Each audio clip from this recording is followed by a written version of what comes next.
Hello and welcome. This is the TVWAN News Update. Once bypassed by every plane in the sky, the remote village of Demandville in Sandown Province now welcomes Mission Aviation Fellowship flights on its own runway as a result of 40 years of determination, hope, and community effort. For nearly 4 decades, the people of Demandville held onto a dream of connection, of flight, breaking through isolation. With bush knives, sticks, and sheer determination, they worked to carve a runway from the dense jungle. In late 2023, the dream took flight when an aircraft, MAF, landed on the newly built airstrip for the first time. In 2025, MAF shared that the villagers are also enthusiastic about the sight of an MAF plane touching down in their village.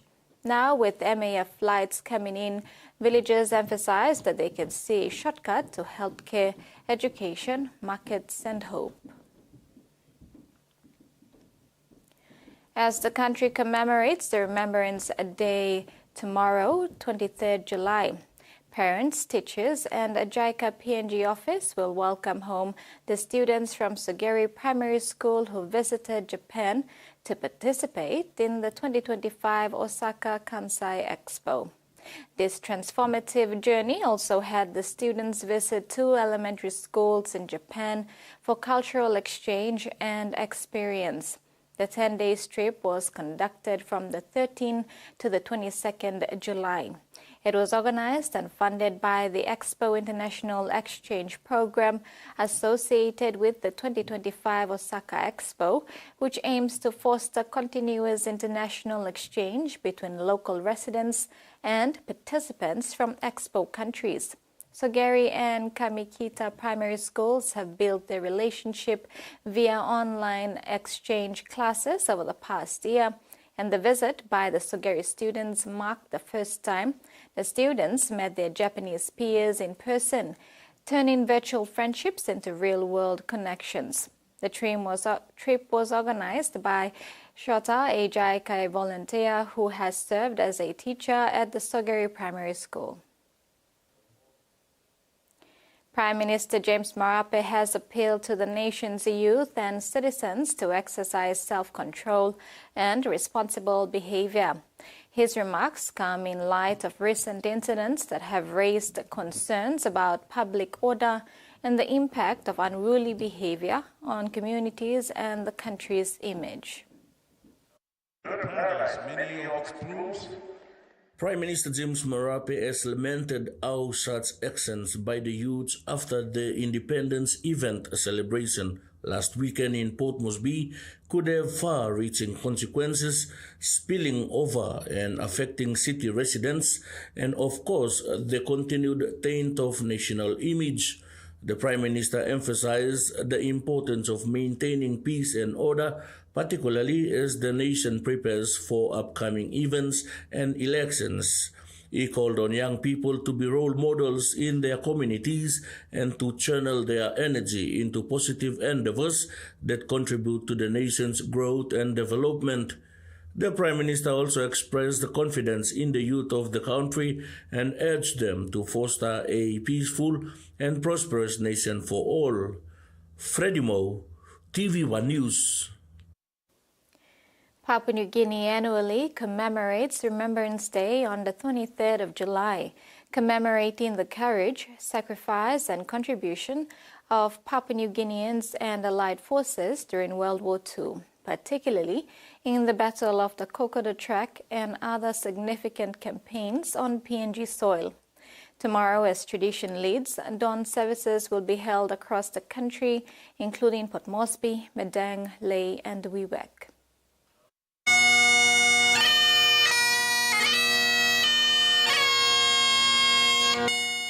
Every year, on July 23rd, Papua New Guinea honors the bravery and sacrifice of its people and Allied forces during World War II.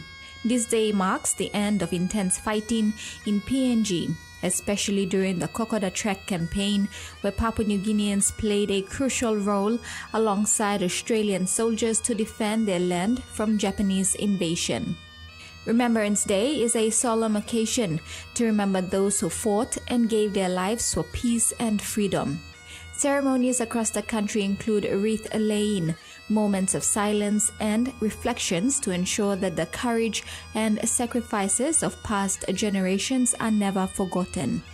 For the PNGDF, July 23rd commemorates the day the Papuan Bare-Feet soldiers fired their first shot in 1942.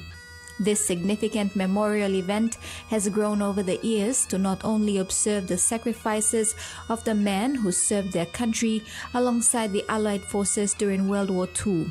Moreover, has taken on new meaning to remember those who have come to serve after, countless others who also paid the ultimate price with their lives.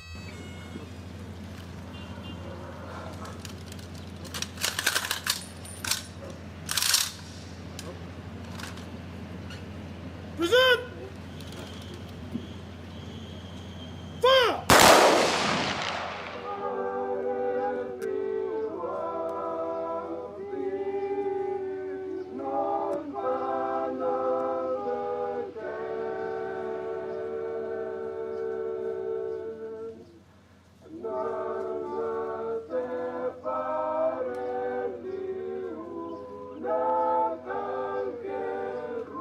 So tomorrow, if there is a dawn service hosted in your area, join in the commemoration services to honor our forefathers who, in a time of need, took up arms in the call of defense and fought off the invading Japanese alongside our allies.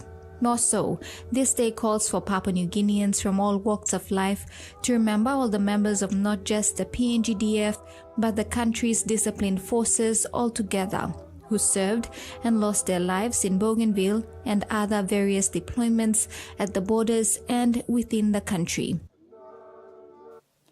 Prime Minister James Marpe has extended his warm congratulations to the Liberal Democratic Party of Japan and its leader, Prime Minister Shigeru Ishiba, following their recent national election victory.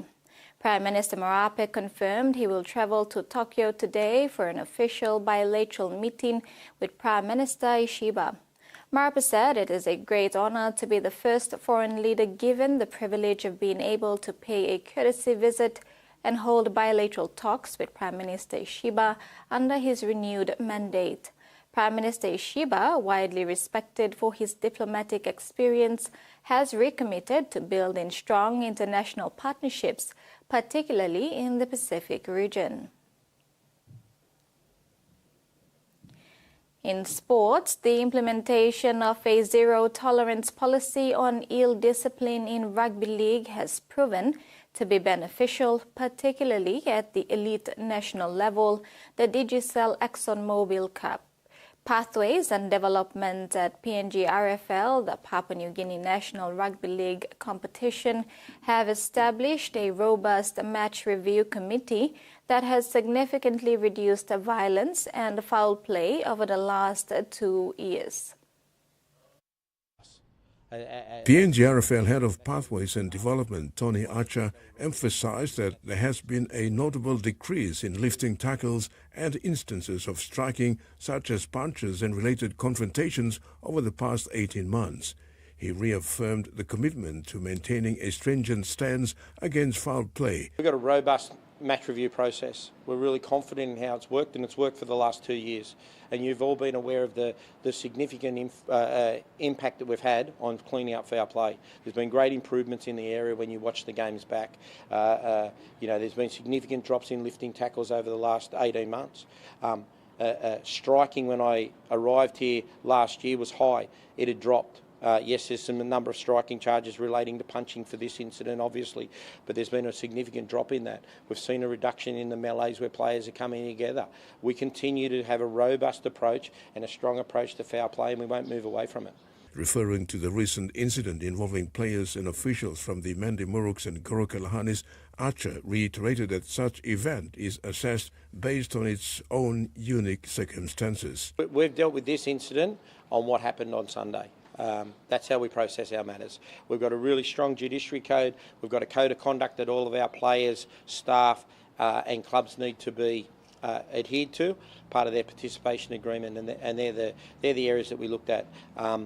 We judge every matter on its merits, and that's what we've done with this one. However, he highlighted the strong actions taken against clubs and players involved in the recent incident in Leh, which indicates that the PNGRL has an effective judiciary system that enforces standards of conduct of players and officials both on and off the field as part of their participation agreements. Terry Longwood, TV1 Sports. That ends our midday news. Do join us at 6 p.m. for more news and sports. Bye for now.